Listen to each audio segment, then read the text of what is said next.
Hey guys, welcome back to another deck video. I was building the whole deck. I made a whole video of actually building the deck, and unfortunately I did not put any sound with that, so I could have recorded over it, but then it would have been just me talking in the corner, and it wouldn't have matched up at all. So, we have Jiren, set 9, yellow leader, full power, unstoppable. He is unstoppable. On the front side, choose one card in your life and add it to your hand. When this card attacks, you may draw a card or choose a 2-cost or less U11 card in your hand and play it for free. That card gets all its skills. Really strong effect. However, at the beginning of the game, we will most likely always be drawing a card unless our opponent just has absolutely nothing. Then we can take advantage of the situation, swing. If they play Unison out, that's even better because we're not giving them a card on the swing. So always draw cards if you can. Always, that's like the number one part of Dragon Ball, is just drawing cards. Then we can play out a 2-cost or less if we choose to, and when we get to 4 or less life, we may draw a card and untap energy. Very good. So our targets for this effect right here, we have a Jiren Pride of Universe 11. We will never pick this card. We have Binary Blade Casserole. We play 3 of these guys. So when this card is played or placed in the drop area by skill, we get to search our deck for a 1-cost U11 card and play it with its skills negated for the turn. So this has a lot of targets as well. I'll go over those in a second. Our next target would be this Topo right here. We have no other way to play this Topo outside of our leader skill. So, well, no, sorry. We have one other way to play this Topo. It's a very strong card, but we do not play green energy, so we cannot tap to play it unless we charge one of these or one of our other green cards. So those are our targets 1 and 2, and we play 3 of each of them. So if we have them in our opening hand, fantastic. If not, it doesn't matter. It's not the worst thing in the world. We then have our 1-drop targets for Casserole skill. There are a lot of them. So first, Dispo. If there are no cards in your battle area and you send this card from your drop area to your warp, choose up to 1 battle card with an energy cost of 1 in your drop area and play it with the skills negated for the turn. Talking really fast. So, this guy, we really don't want to hit off Casserole. We would rather have it in our drop area, whether we discard it from our hand or we combo it first. If we have no cards in our battle area, it's a really easy way to get a 1-drop back on board. That could be a blocker, that could be a lot of different things. We have Kunshi. Kunshi, his permanent says while he's on board, all 2-cost and less U11 cards gain barrier. Fantastic. Keeps everybody alive and well. So we have 2 of those. He's not a necessity card, but he is very, very nice to have. 1 in deck if 1's in life. As long as both aren't in life, we're good to go. We're playing 2 Zorei. This is the new TP card from TP5. This guy's a blocker. He has Bond 2, and this card can't be KO'd once per turn. He is a red battle card, so we will not be able to charge it. It's just kind of a dead card in our hand otherwise. We'll never be able to play it from our hand. So if you draw this in your opening hand, throw it back in the deck immediately, unless you have some other way to play it out, such as Hasty Dispo, card we looked at before. Our most sought after target outside of Kunshi is going to be Vuon. Vuon is a 1-drop 5k blocker. That's all he does. So he is our main protection, basically just a big meat shield. After that, we have our next card. There's not really a next card. So this deck is just a bunch of U11 stuff clumped together. So we'll just go over that stuff first. God of Destruction Topo. Brand new card from the Anniversary box. Says Skill Breaker. I call him Skull Breaker because he's crushing freeze. Alright. Anyway. Has Deflect, so it can't be hit by counterplay skills. Crit and Blocker. Already good start for skills. He is a 4-drop with a specified 4. It's pretty heavy. If your leader card is yellow, when this card is played from your hand, yellow U11, that's important. When this card is played from your hand, if you don't have a Unison card in play, choose up to 1 Vegeta Unison of Fury, which he's actually right here next to it. From your hand or deck, so if you know they're not in your deck anymore and you have one in hand, you can still play it. Play it with 3 markers on it. So this is a specified 2 Unison, and you get to play it with an extra marker. Fantastic. Or you could pick a second option. This card gets plus 10,000 power and double strike, so he becomes a crit double strike. Awesome. His second auto, once per turn. If it's your turn, this is very important. When this card switched to rest mode, buy one of your yellow card skills. Switch this card to active mode. Then choose all of your opponent's battle cards and negate their skills for the turn. So if this card is inactive and your opponent has blockers and you really want to get this crit double strike through, let's say, then you already need to have a Vegeta on board, or else you won't get the double strike. But if you want to just swing for the crit and you don't have Unison, you play the Vegeta out, get 3 markers. You use the Vegeta skill, which is to rest the Vegeta or one of your other battle cards to gain a marker. This will rest the Topo. The Topo will then activate to restand, and it will negate all of your opponent's battle card skills, which basically just gets rid of blocker and any anything else that they might have to do, like activate battle wise. So if you don't know what the Vegeta does, like I said, choose up this card or one of your battle cards and switch to rest mode, add a marker. So really powerful. Specify 2 costs, kind of important. And activate main -1. Your opponent can't attack with battle cards with energy costs greater than their current energy until the end of their next turn. So a lot of people will play this Vegeta out, tap it to gain a marker, and then -1. So it'll stick with 2 markers, giving them access to their counterplay, as well as making sure your opponent can't attack with large battle cards for the turn. Activate main, choose up to one of your opponent's energy, switch to rest mode, then this card gets 5k, double strike, and dual attack. So when you play the Topo, you get access to a 3-drop Vegeta. You use the ability, gain a marker, go to 4. When you -3, you'll get dual attack, double strike, 5k on the Vegeta, and your opponent will lose all their blockers that they have on board because of Topo. They can still use them as combo power, but you'll be able to get all those attacks through safely. A very strong combination between literally 2 cards. 2-card combo. Our second Unison we're playing is Super Saiyan Gogeta. This guy, if all of your energy is in rest mode, your leader gains 5k, which is actually a strong skill, because I will explain the backside of the leader next. Once per turn, when your opponent activates an extra card, add a marker to this card. It's okay, I guess. If they negate with an extra card, gain a marker. If they play Senzu Bean on their turn, gain a marker. It's cool. +1. Choose 2 yellow cards in your hand, discard them. If you do, draw 2 cards. So it's a way to filter out your hand and get things in the drop area to play off of your other skills. -4. During your opponent's next charge phase, your opponent can only switch up to 2 energy to active mode. It's a very strong -4 skill. Unfortunately, we probably won't get to it very often, but on the off chance you do, have at it. So now I've explained the Unisons. One of our really strong cards and a bunch of the little U11 cards. I'm going to explain how our leader works and why it makes sense that we're playing this engine. So our backside of our leader, when this card attacks, draw 1 card and it gains 5k. So 20k swing, draw a card, pretty good. Activate battle. Choose 1 card in your life and add it to your hand until the start of your next main phase. Okay, so we can do this on our turn, we can do this on our opponent's turn. Until the start of your next main phase, as long as you have a Universe 11 card in play, you don't take damage from your opponent's attacks. So you can still take damage by skills, but any damage that they do by attack, as long as you have any of our 29 U11 guys on board, will take no damage.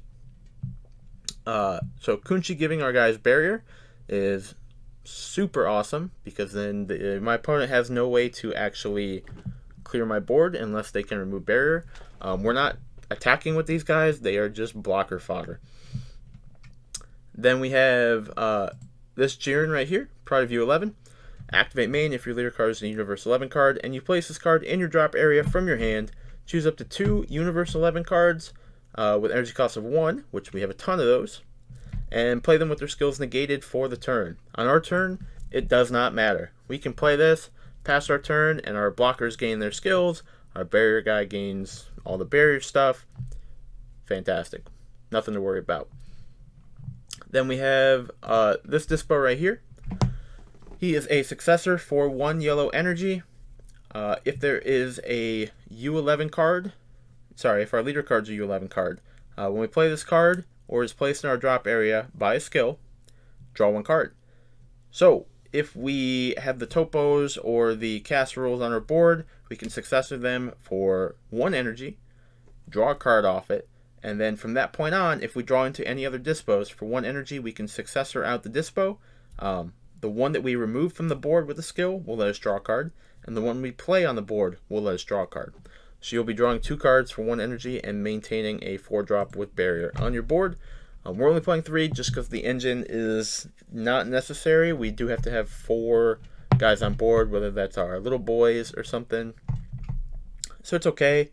Once we get our Vegeta established, we can then play out our counterplay Vegeta, which is a 3 energy. So at that point, we can play a 1-drop out and then run our successor engine that way for 4. If you don't know what Vegeta does when your opponent plays a battle card, it comes into play in rest mode. Okay. He's also a blocker, so it just makes your opponent want to clear your unison out before they start playing battle cards. Our other U11 card is Jiren Righteous Leader. He has Deflect, 20k body, but for 3 energy, he's pretty costly to play. If your leader card is U11, when you play this card from your hand, choose up to 2 U11 cards from your hand or drop area with energy cost of 2 or less and play them with their skills negated. So this is another way for 3 energy we can play out our topo. You know, this topo, I don't even think I pulled it up yet. So it has barrier, which is pretty good, and permanent increase the energy cost of this card by 2. So if this card's on board by itself, we can use just this card as our successor engine for dispo, allowing us to draw cards and filter our deck a little more. So like I said, there's really no way to play this because we don't run green energy outside of a few cards that we really don't want to charge. But we can play this 1 Jiren and play it from our hand or our drop area, and it'll just sit on the board until we need to use it. It is 16k power attack, so if your opponent wants to attack and kill it, they will have to combo or have some kind of 1000 power boost, which is a thing now, so something to watch out for. We are playing 1 counter. So if we do go for game and we have 3 energy open, we can negate a counter skill. Pretty strong. There's no reason not to play 1. It's just combo power if we never use it. I only own 1 power of a Super Saiyan, so that's the only reason I'm only playing 1. If I had more, I would play more. Card's really strong if you have 1 energy open, which we are able to leave an energy open pretty freely with this deck. It allows us to draw a card and tap one of our opponent's battle cards or unisons. So I really like that effect, or it just lets us negate an attack for 1 if that suits our needs a little bit better. We have 2 Frieza Army reinforcements. If your leader card is yellow, negate the attack and play a blocker with 10k power. We can activate this for free at 5 life. It allows us to save ourselves from awakening too late or too early, depending on what our opponent's trying to do to push damage through. We play 2 of those, just kind of free. We don't really need extra cards. The last one is Nimbus. I'm not a big fan of Nimbus. It's okay. Negate the attack. I think Time Magic might be a little better in the format we have now. But Nimbus is a floodgate. You play it on the leader swing, you discard a card, and your opponent gets 1 battle card attack. So it's not the worst or the best thing. It's just meh, whatever. Nimbus is a staple yellow card. It's been around forever. So now we're going to go into our game finishers. We have 3 of them. First one is Absolute Justice Jiren. We're playing 2 of these. If you see it, it's powerhouse. Quad Strike. So we don't even have to really attack our leader if our game plan is to finish it with this card. It has no protection though. There's no deflect. There's no barrier. There's nothing stopping it from dying to something stupid. Permanent, reduce the energy cost of this card in your hand by 1 for each U11 in your battle area. So it's a 10 cost card to start. We can get it down to 5 with 5 battle cards. And it's pretty easy to get battle cards on the board and maintain them on the board at the same time. When you play this card, the auto is what like really pumps this card through. The Quad Strike, extremely nice, but the auto finishes the game if it's set up right. When you play this card, choose all of your opponent's battle cards and energy in rest mode and place them in the drop area. Clears the entire board. If you go first and your opponent taps out on turn 4 to like go for game or something, it's over. There's nothing they can do. If you have 5 energy, which is not easy to maintain, but if, let's say, you're sitting on 3 of these in your hand, or you have 2 and you have a battle card on board still, you just dump these, play your 1-drops out for free. I guess maybe I didn't explain that card. Yeah, I did. Dump those, play your 1-drops out, and play this dude for 5 energy, and your opponent just kind of sits there and goes, oh, okay, like I forgot that card existed. This is from Tournament of Power. Like this card's almost 3 years old. Yeah, 3 years old. Ridiculous. Our second game ending card is Son Goku Return of the Dragon Fist. This is a staple in yellow decks, I assume by now. Card is extremely powerful. Has deflect. When it's played, KO 2 battle cards in rest mode, so board wipe. You do have to have 4 energy, but pay 3 to play it out, even though it's an 8-cost card. And then if you Spirit Boost 2, so you don't even have to use this card for the attacking purpose. You could just play it for 3 to get an 8-cost card out for Successor for our Secret Rare, which has been sitting on screen the whole time. But Spirit Boost 2 gains dual attack and double strike, and your opponent can't activate skills on battle cards that cost 7 or less. This still gives them access to, let's say, Supreme Kai of Time, the Secret Rare. It gives them access to the Green Ape Secret Rare, the Green Majin Buu Secret Rare. So there's still a bunch of cards they can use, as well as extra card negates. I was going to say Hero's Lineage, but that hits 7 or less. So extra card negates still activate, meaning they'd be able to stop your attack with this. But it forces your opponent to combo out or just take 2 double strikes. So you could take them from 4 to 0 depending on their hand size. 4 super combos. We like to rest battle cards and maintain board advantage. Our leaders can swing into those, and we can go for game at our opponent's life when we're up and ready for it. We are swinging for double strikes to go for game. When we get to turn 5, we have our Secret Rare. You can see all the errata text below. We have to have 5 energy to get the quad strike and the dual attack, but outside of that, it's a 40k body that we can push through, like, pretty easy on turn 4 if we need to. And then Champa. So when you free play the cell, you can still give a double strike and make it a 50k swing. It's strong. The card is just really, really good, especially when we have an 8-drop that we can play and a 2-drop that is a 4 just immediately. It's super easy. This is the only card I haven't talked about yet. I'm undecided on how much I like this card or don't like this card in the deck. So it has unique. You can only have 1 on board. Limit 1, discard 1 card from your hand. When this card is played, play up to 1, cost 2 or less from the drop area in rest mode with the skills negated.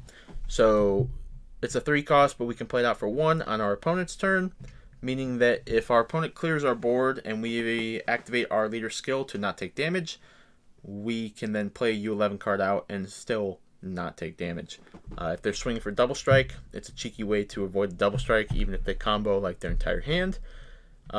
Unfortunately, that whole strategy won't work if you're down to 1 life already, unless you've activated your leader skill prior to your board being wiped. So, card's really good. We can discard a card from our hand in order to play Topo.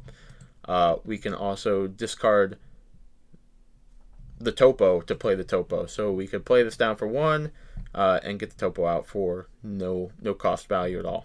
So it's really strong going into your turn 4 if you know you're going to be swinging for game. Definitely turn 5 if you have the ability to finish the game with this, or Topo, or just something. This guy's he's just a super strong, super situational game ender that we can go into if we need to, but early game, if you see it, it's pretty much just a charge card. You're not going to hold on to it forever. So filter through the deck, stay alive with your leader skill, and I hope you guys try out the deck list. It's 52 cards. I'm not keen on this Unison. You could probably cut it, get a little more consistency with a 50 card build.